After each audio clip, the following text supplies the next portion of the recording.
Tatagal pa hanggang Linggo ang pagkukumpuni sa Magallanes Interchange sa Makati. May mga alternatibong ruta namang pwedeng madaanan para maiwasan ang traffic sa paligid ng construction. At may live report si Micaela Papa. Mika? Yes, iba, nasa ikalamang araw na nga tayo ng pagkukumpuni dito sa Magallanes Interchange. At tulad ng nakikita nyo sa akin likuran ay nagpapatuloy pa rin yung construction dito sa mismong kalsada ng tulay.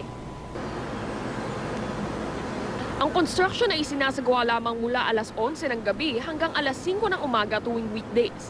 Sa unang bahagi ng pag-aayos, tinatapos muna ang asphalt overlay sa mismong kalsada ng southbound lane mula Osmeña Avenue at saka raw sisimulan ang structural repairs sa mismong tulay. Mananatiling nakasara ang bahagi ng southbound lane ng flyover mula Osmeña Avenue hanggang ngayong Sabado, August 17, 2014. Sa mga motorista, narito ang alternatibong ruta para iwas traffic. Sa mga sasakyang galing Maynila papuntang Cubao, dumaan po sa Service Road tapos diretso sa Magallanes Village at saka dumiretso sa EDSA.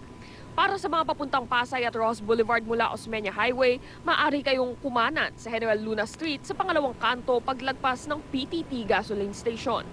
Sa mga papunta namang Alabang, EDSA at Cubao, mula pa rin sa Osmeña Highway, maaari kayong dumaan sa ilalim ng Magallanes Flyover at pumasok sa Service Road.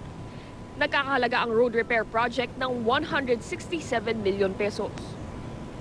Iba, tulad nga nung sinabi ko, dapat hanggang alas 5 lamang ang construction dito. Pero sa ngayon ay tinatapos na lamang daw ng construction worker yung ilang trabaho pa nila dito sa cement-based nitong asphalt overlay.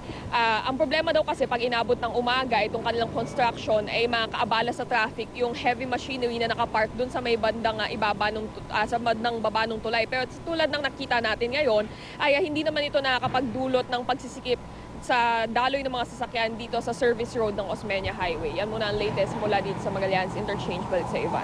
Maraming salamat, Micaela Papa.